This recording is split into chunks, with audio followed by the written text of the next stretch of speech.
자, 여러분 안녕하십니까? 자, 이번 시간에는요 챕터 8장 화폐 수요와 금융정책에서요 금융정책에 대해서 한번 살펴보도록 하겠습니다. 자, 금융정책이라 하면 이제 통화량을 증가시키고 감소시켜 가지고 경기를 조절하고 안정화시키는 정책이다, 이렇게 보시면 되겠죠. 자, 우선 개념을 간단하게 책 내용을 보면서 정리를 해 보도록 하겠습니다. 자, 우선 1번에 보시면 금융정책, 머니터리 팔리시라고 하는데요. 금융당국이 통화량이나 이자율의 변수를 조정해서, 그렇습니다, 통화량을 조정하거나 이자율을 조정해가지고 Y에 어떤 영향을 미치는가, 요걸 살펴보는 게 금융정책이에요. 통화정책이라는 표현을 쓰기도 하고요. 통화금융정책, 통화신용정책, 화폐금융정책 비슷한 말로 사용됩니다. 자, 통화정책은 최종 목표와 정책 수단 사이의 중간 목표를 설정하는 중간 목표 관리제, 그리고 중간 목표 없이 직접 최종 목표를 달성하는 물가 안정 목표제, 그렇게 살펴볼 거예요. 자, 여기 나와 있는 것처럼 이제 어떤 정책을 사용해 가지고요, 중간에 내가 잘 가나 해서 중간에 목표를 하나 정해 놓고 우리가 접근하는 방법이 하나 있고요. 그게 아니라 그냥 아예 최종 목표를 바로 달성하는 거야. 최종 목표. 근데 이 최종 목표 중에서요, 우리가 국민소득도 관심사가 되지만 물가를 잡는 인플레이션이라고 표현하죠. 물가를 안정화시키는 것도 최종 목표가 됩니다. 자, 그래서 인플레이션 타겟팅이라고 해서 표현을 해요. 자, 먼저 중간 목표 관리제 한번 볼게요. 중간 목표를 정해놓고 살펴보는 것이죠. 자, 그래서 이름은 중간 목표 관리제, 이렇게 표현합니다. 자, 우선 1번 한번 보시면은요, 금융정책의 운영 체계를 보시면 중간 목표 관리제는 중앙은행이 통화정책의 최종 목표를 딱 정해 놓습니다. 근데 여러분들이 지금 여러분들의 인생의 목적은 뭐예요? 인생의 목적이 뭐라 해야 되나? 돈 많이 버는 거? 그게 최종 목표라고 하긴 그렇지. 행복한 거? 그럴 수 있습니다. 행복이 추상적이긴 하지만 행복하게 사는 거야. 근데 이 행복으로 가는 길이 과연 어떤 길인가? 그걸 여러분들이 생각하는 거야. 중간에 말이야, 내가 돈을 많이 벌었으면 좋겠다. 돈을 벌기 위해서 시험에 합격해서 자격증을 취득하거나 공무원 시험에 합격해야겠다, 이런 식으로 가질 수 있겠죠.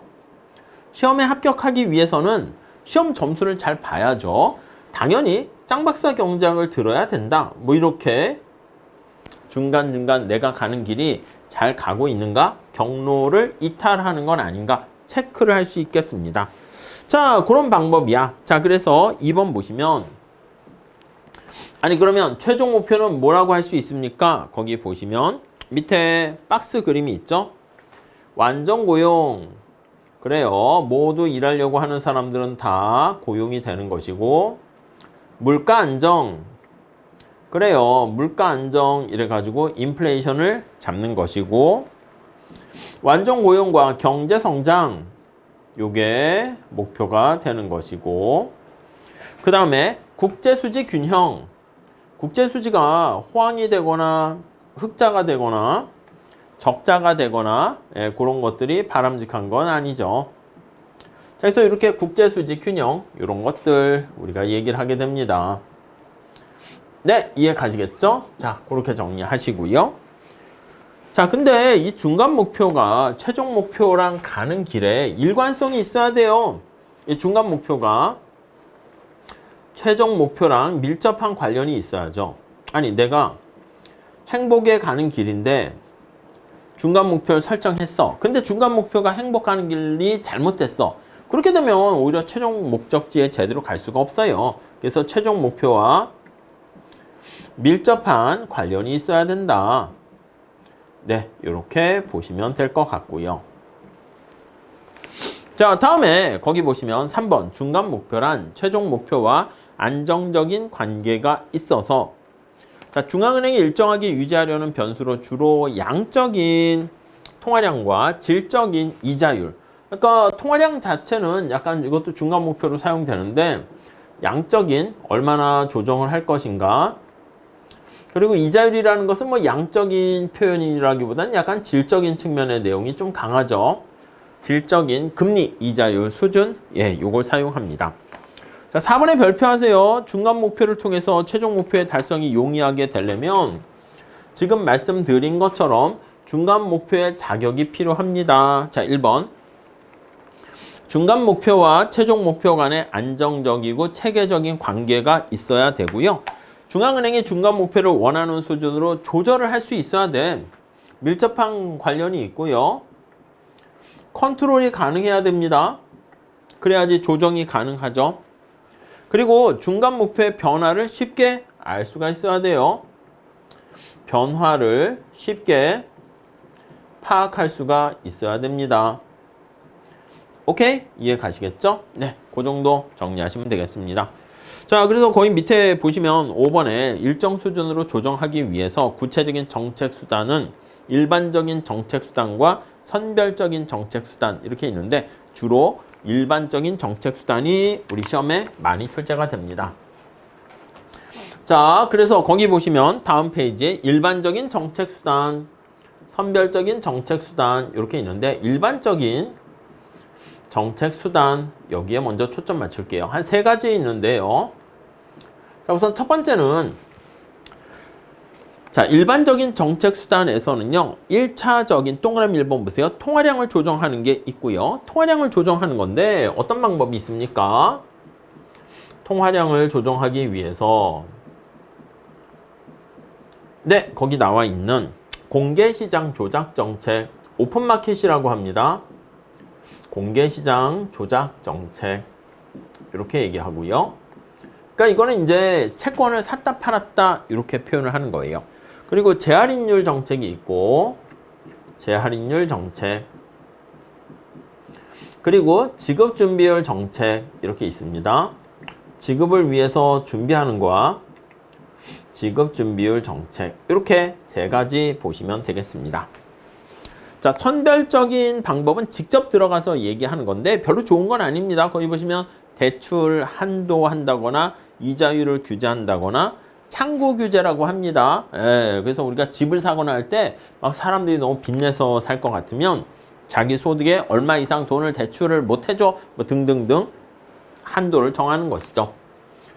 자, 중간 목표와 관련한 논의 이렇게 나와 있는데 중간 목표에서는 통화량을 증가시키면 이자율이 떨어지고 이게 2마리 토끼를 다 잡을 수가 없습니다. 그래서 둘 중에 하나를 컨트롤하려고 해요.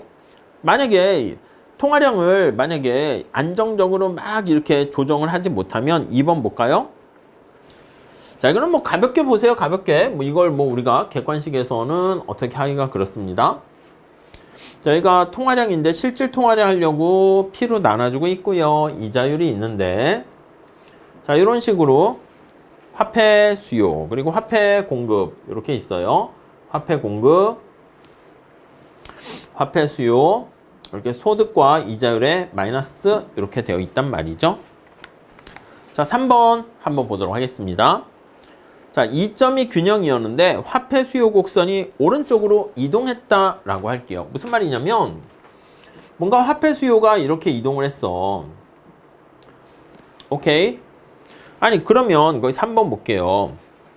외부적인 요인에 의해서 외부적인 충격에 의해서 충격으로 이유는 모르겠지만 화폐 수요가 증가했다. 이렇게 한번 해봅시다. 화폐 수요가 증가. 그래서 우측 이동을 하게 됐습니다. 자, 그때 3번. 자, 중앙은행이 통화량을 일정하게 유지한다고 할게요. 그러면 이자율은 올라갈 수밖에 없어. 이해 가시죠? 그러니까 이자율을 낮추면서 그대로 유지하면서 통화량을 유지할 수가 없는 거예요. 아니면 다음 페이지 가보시면 얘가 올라갈 수밖에 없고 그래서 여기가 만약에 A점이면 B점으로 가게 되면 이자율은 올라갈 수밖에 없고요. 통화량이 유지되면 만약에 내가 이자율을 유지해야겠다는 게 목표라고 합시다. 그러면 이렇게 통화량을 증가시킬 수밖에 없게 되네요. 이해 가시겠습니까? 자, 5번 통화량을 일정하게 유지하려고 하면 이자율이 올라가는 거 허용할 수밖에 없고 만약에 통화량을 이자율을 유지하려고 하면 통화량을 증가시킬 수밖에 없습니다. 자, 그러니까 여기 중간 목표와 관련해 가지고 A점처럼 M과 R을 동시에 유지하기는 불가하다라는 것을 알 수가 있습니다. 이해 가시겠죠? 예, 이게 이제 기본 세팅이 되고요. 자, 그래서 케인작파는 뭘 중요시 여겼냐면, 야, 이자율이 중요해, 이렇게 강조합니다. 이자율을 중시 여기는 거는 케인즈가 중시하고 강조한다라는 것을 알 수가 있고요. 자, 1번에 보시면 금융정책의 목표는 이자율을 변화시켜서 투자에 영향을 미치는 거니까 약간 케인즈는 이자율에 포인트 맞추고 통화주의자는 거기 나와 있는 것처럼 통화량을 중시 여깁니다. 머니터리스트니까 당연히. 그래서 통화주의가 강조합니다. 통화주의, 고전학파라고 보세요. 강조한다. 이렇게요. 오케이? 예, 그 정도만 봐주시죠. 자, 거기 내용은 무슨 뭐 호황기, 불황기 어쩌고 거기까지 그렇게까지 볼 건 아니고요. 밑에 Q&A 이거 중요한 건데 이거는 우리 많이 얘기할 거예요. 수요 공급 나타내서 균형값 찾는 거니까 넘어가고요. 다음 페이지 가보시면 자, 통화량을 자주 조정하면 또 인플레이션이 발생할 수 있기 때문에 통화량을 일정하게 유지하는 게 중요하다. 그래서 밀턴 프리드만은 뭐라고 얘기했냐면 프리드만은 머니 해도 인플레이션의 원인은 바로 돈을 많이 찍어냈기 때문이다. 그렇기 때문에 돈을 적절하게 찍어내는 거, 화폐 통화 공급을 유지해야 된다. 이렇게 얘기하는 것이죠. 자, 각국의 추세는 우선 1번에 보시면 70년대까지는 이자율을 중간 목표로 하려고 했었는데 70년대 이후에는 또 통화량을 중간 목표로 많이 사용하고요. 최근에는 아예 좀 웃기긴 하지만 중간 목표 이런 게 다 필요 없고 최종 목표를 바로 달성하려고 노력한다라고 보시면 되겠습니다. 오케이? 그래가지고 아니 뭐 그렇잖아. 우리가 행복해지는 어떤 방법을 써도 상관없는 거야. 그전에는 통화량을 기준으로 해야 된다. 이자율을 기준으로 해야 된다. 그렇게 했는데 됐어. 나는 행복해지기 위해서는 어떤 길이든 상관없어. 이런 쪽으로 흘러가고 있습니다. 자, 요거와 관련해서 통화량을 얼마나 공급하는 게 가장 바람직하냐 그런 얘기들을 하게 되는데요. 우선 통화 공급 목표의 설정 보시면 1번 볼게요. 2번 볼게요. 어느 정도 통화량을 증가시킬 것인가는 MV는 PY 여기서 결정되는 측면이 있습니다. 오케이. 자, 통화량이 증가하는 것은 요거 변화율로 표현합니다. 얘는 유통속도의 증가율 그리고 P 물가 상승률에다가 국민소득 증가율 이렇게 되는 거 알 수가 있겠죠. 자, 그래서 거기 보시면 3번 별표하세요. 자, 올해의 경제 성장률이 5%가 된다면 자, 얘가 5%가 된다는 겁니다. 5%가 된다면 물가 상승률은 4%가 되고요. 물가 상승률이 4%고 이렇게 주어집니다. 자, 그 다음에 거기 보시면 유통속도가 2% 하락했다라고 할게요. 자, 그러면 이때 통화량이 얼마나 증가시켜야 됩니까? 이건데 이거는 자주 출제가 됩니다. 그래서 이거 좀 잘 정리해 주셨으면 좋겠습니다. 자, 그 다음에 일반적인 정책수단, 요 공개시장 조작과 재할인율, 지급준비율의 방법에 대해서 살짝 체크해 보도록 하겠습니다. 자, 그래서 먼저 일반적인 수단 볼게요. 일반적인 정책수단. 네, 이렇게 있는데 자, 첫 번째 공개시장 조작정책 이렇게 있습니다. 공개시장 조작정책. 네, 이렇게요. 1번 오픈마켓이랍니다. 공개시장 조작정책이라는 것은 중앙은행이 공개시장에 가가지고 국채, 통화안정증권 등 유가증권, 본드라고 할게요. 국공채를 사고 파는 방법을 통해서 통화량을 조정하는 거예요. 여러분 중앙은행이 이렇게 있는데 여기 중앙은행이 있습니다. 자, 만약에 본드를 샀어. 그럼 어떻게 돼? 여러분들이 갖고 있는 채권이나 유가증권을 중앙은행이 샀습니다. 뭔가 돈을 줘야 되겠죠? 그러면 통화량이 증가합니다. 그래서 만약에 여기 나와 있는 것처럼 본드를 매입하게 되면 그에 따른 대가로 통화량이 이렇게 줘야 되니까 증가합니다. 자, 그래서 언제 통화량이 증가합니까? 라고 하면 본드를 매입하게 되면은 화폐 공급 통화량이 증가한다. 이렇게 보시면 되겠습니다. 오케이. 자, 그 정도 보시고요. 다음 2번. 금융시장이 발달된 선진국에서는요, 통화량 조절 수단으로서 공개시장 조작 정책, 요걸 많이 사용됩니다. 뭐, RP라는 것도 우리가 사용한다 했는데, 넘어가시고요. 자, 다음, 재할인율 정책, 이렇게 있습니다. 여러분, 할인율이라는 게 이자율이라고 생각하시면 되겠고요. 근데 한 번 또 할인한 거, 그걸 또 한 번 할인하는 재할인, 이렇게 표현합니다. 자, 1번에 볼까요? 재할인율 정책이란 예금은행이 중앙은행으로부터 돈을 빌릴 때 적용받는 이자율이 재할인율입니다. 아니, 여러분 생각해봐. 여기 어떤 사람이 어음이 있어. 예를 들면 이게 6개월 후에 뭔가 내가 이제 돈 여기 종이 쪼가리가 있는데 이걸 가지고 6개월 후에 돈을 찾을 수 있어요. 당장 근데 급전이 필요해. 여기 은행에 갑니다. 은행에 가요. 은행에 가서 이거 어음을 맡길 테니까 어음을 이렇게 맡깁니다. 그럼 대신 돈 좀 빌려주세요. 이렇게 될 수가 있죠. 이때 어음이 만약에 100만 원짜리인데 내가 지금 당장 돈을 받으려고 하면 얼마 선 이자를 떼고 받는다고요. 그렇죠? 그러면 여기 나와 있는 것처럼 그걸 할인을 받는다 하죠. 할인된 선 이자를 뗀 돈을 받게 됩니다. 오케이? 자, 그런데 만약에 은행이요. 갑자기 어음을 갖고 있는데 은행도 갑자기 돈이 필요할 수 있잖아. 그러면 여기 한국은행이죠. 중앙은행한테 가서 이렇게 어음을 제공하게 되고요. 그럼 역시 그 대가로 이렇게 또 할인받은 어음을 또 재할인 받는다 해가지고 재할인 돈을 또 받게 됩니다. 이해 가세요? 근데 이렇게 일반 은행이 중앙은행한테 돈을 빌릴 때 적용되는 이자, 그게 바로 재할인율이다. 이렇게 정리를 하시면 되겠습니다.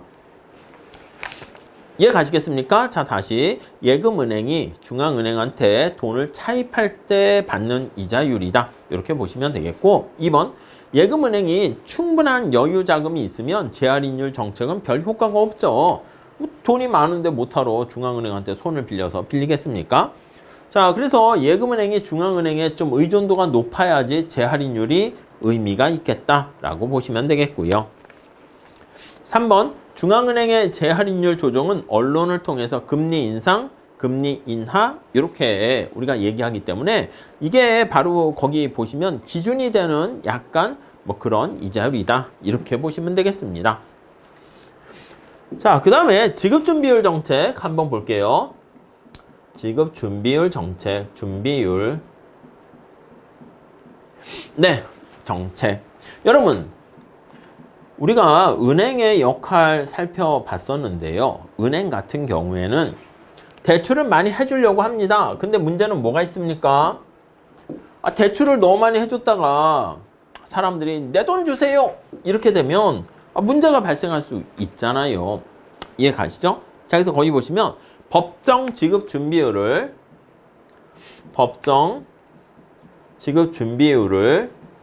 지준율을 변화시킵니다. 인하를 하게 되면 자, 그러면 민간의 은행이 훨씬 더 많은 돈을 대출할 수 있지 않겠습니까? 자, 그러면 대출이 증가해. 대출 가능 여력이 증가합니다. 여력이 커져요. 이해 가시죠? 자, 그러면 대출을 많이 할 수 있는 여력이 생기니까 대출을 많이 하게 돼서 그 결과 통화량이 증가한다라는 것을 알 수가 있습니다. 이해 가시겠죠? 네. 그래서 2번 볼까요? 지급준비율 정책은요. 이거는 은행들이 새로운 돈을 창조해내는 것이기 때문에 본원 통화랑은 관련이 없어요. 자, 우리 앞에 얘기했던 공개시장 조작 정책이라든가 아니면 재할인율이라든가 얘네들은 본원 통화가 직접 증가하는 거예요. 하이파월드 머니라고 하는 본원 통화가 직접 증가합니다.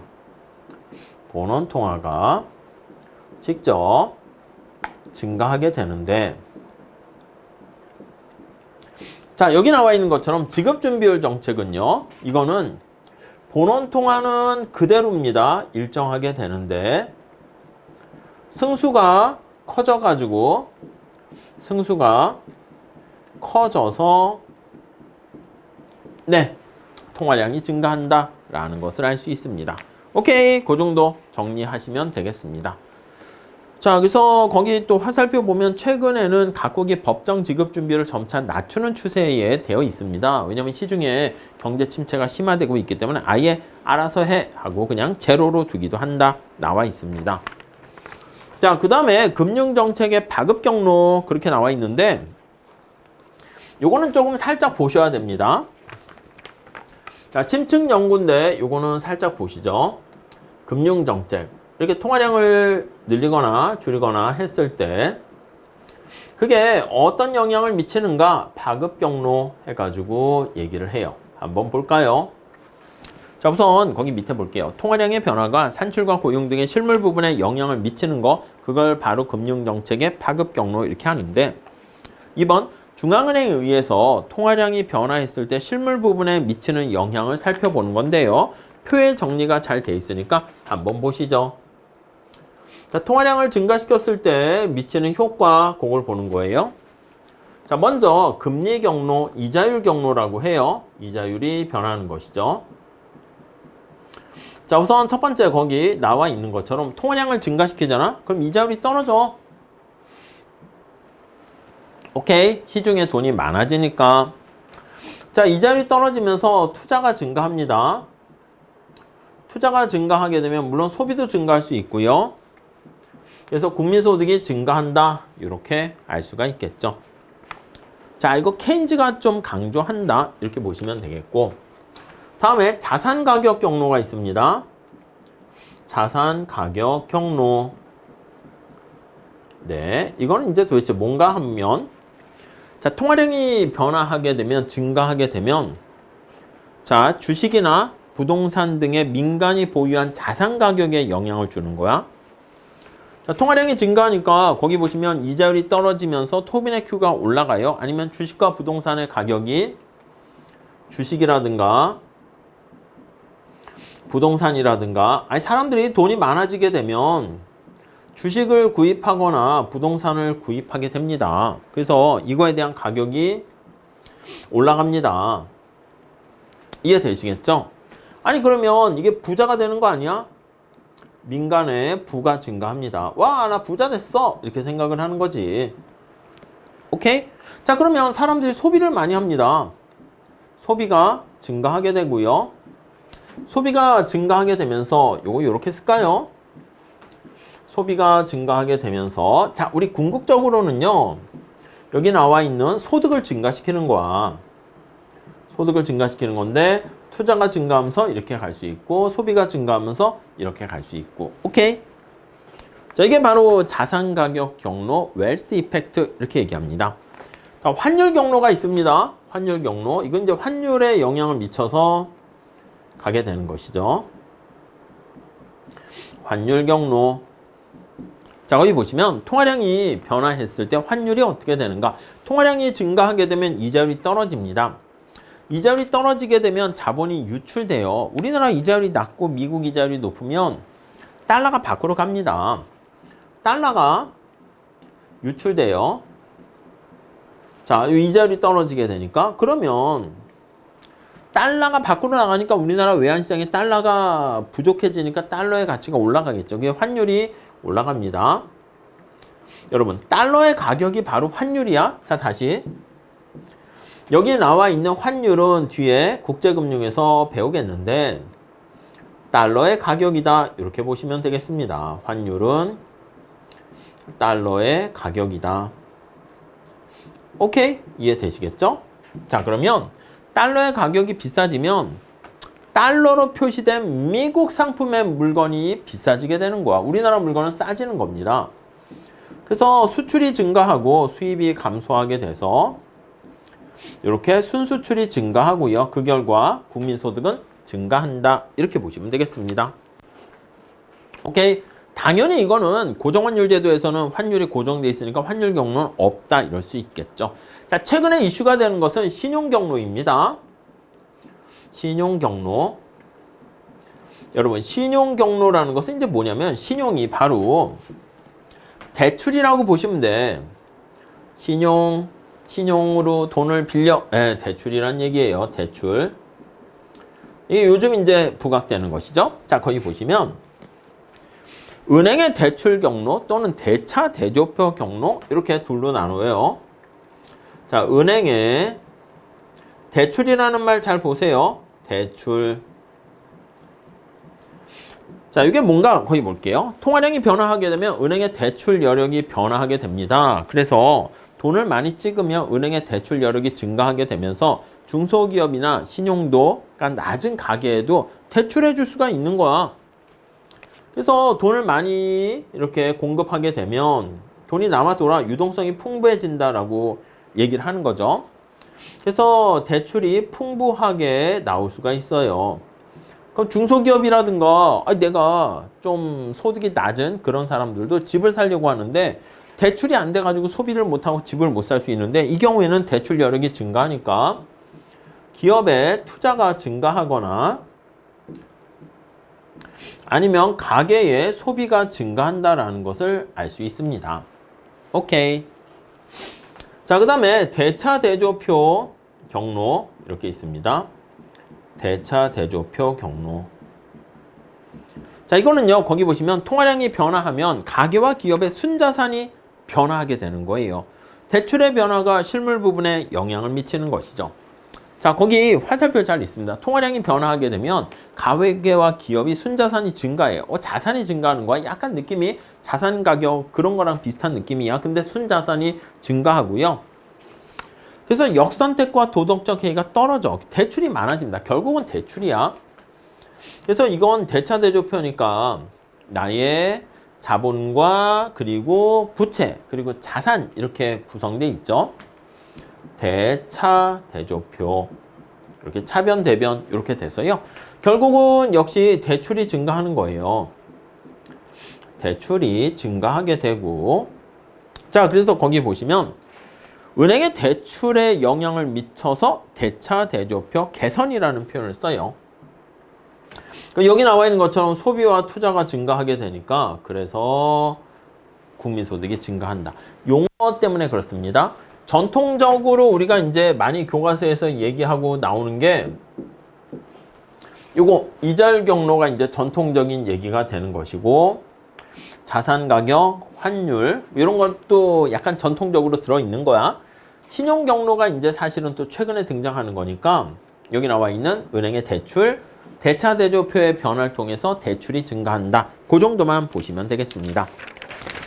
자, 그 다음에 다음 페이지 가보시면 물가 안정 목표제라고 나와 있습니다. 우리가 지금 얘기하는 것은 아니 지금 경제를 안정화시켜서 완전 고용, 물가 안정 등등등 여러 가지 목표를 살펴보고 있는데 자, 그 중에서 궁극적으로 얘기하는 것은 물가 안정을 시키는 거야.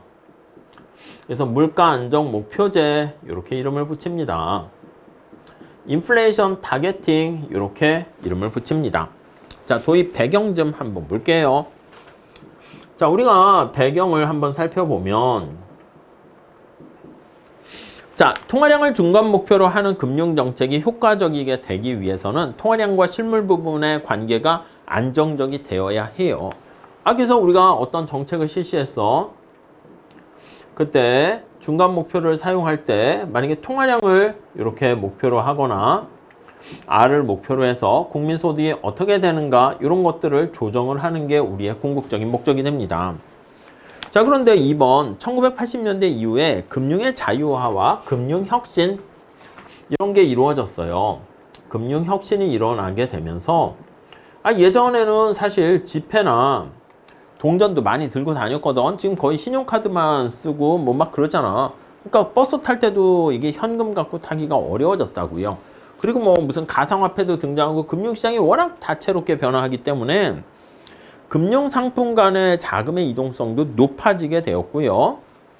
아니 여기 나와 있는 금융상품 시장의 이 통화량과 이거에 대한 경계도 약간 연계도 끊어지게 됩니다. 불안정해집니다.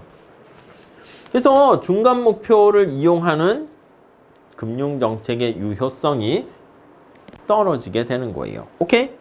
자, 2번. 이에 따라 각국은 새로운 통화정책 방안을 만들게 되었고요. 90년대 이후에 물가 안정 목표제가 생겼고요. 됐어. 그냥 국민소득이나 물가 안정이나 이런 거 할 때 됐어. 그냥 바로 물가를 잡자. 이렇게 됐고 우리나라도 98년부터 물가 안정 목표제가 도입이 됐습니다.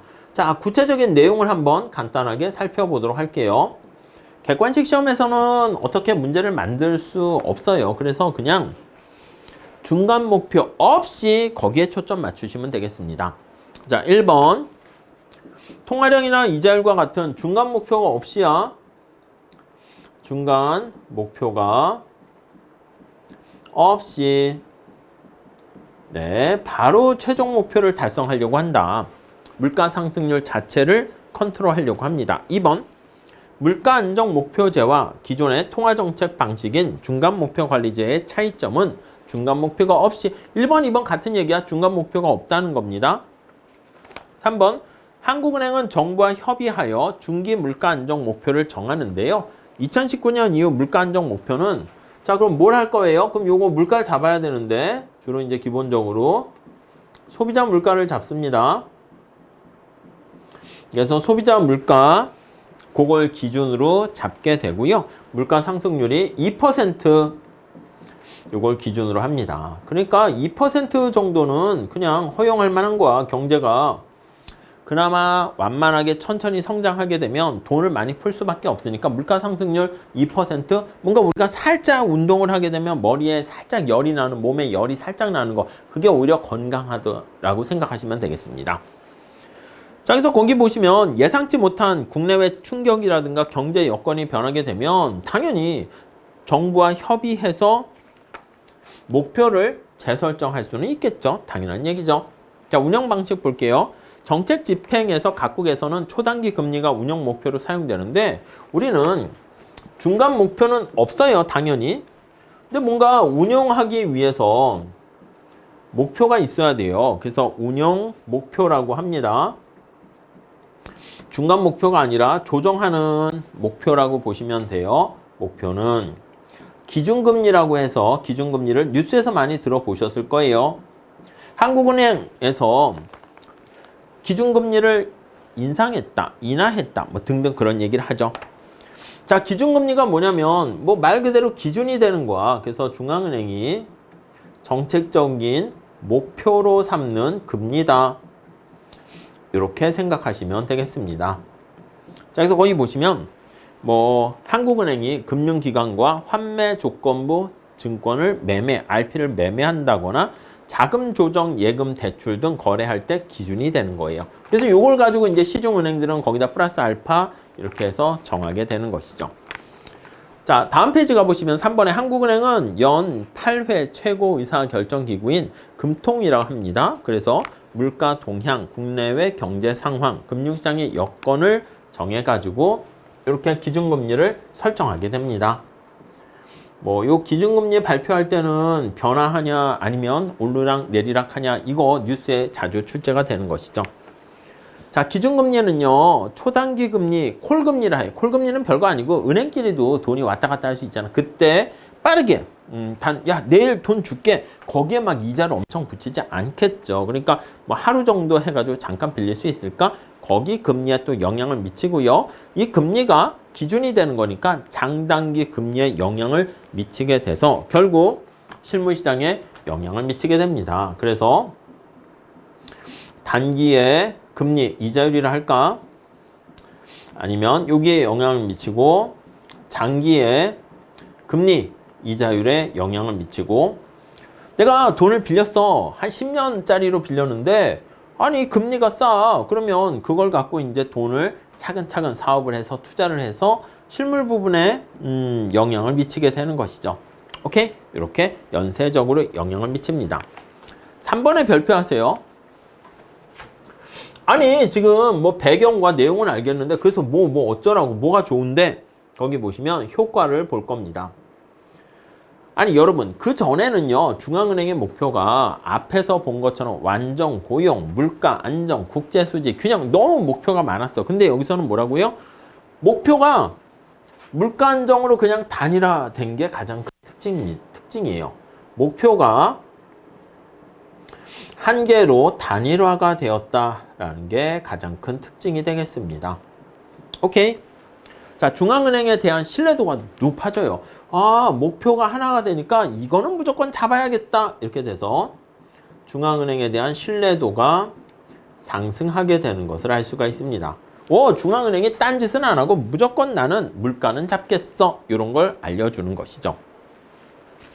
자, 그 화살표 보시면 과거 중앙은행에서는요, 물가 안정 외에 뭐 경제 성장, 완전 고용 여러 가지 목표가 있다 보니까 도대체 너의 진정한 목표는 뭐야?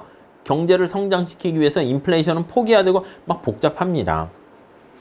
자, 그렇기 때문에 이렇게 신뢰도가 상승하게 되고 만약에 인플레이션이 발생하면 인플레를 잡아야 되겠구나 해가지고 금리를 올리고 긴축 정책을 실시할 거다라는 것을 명확하게 알 수가 있겠죠.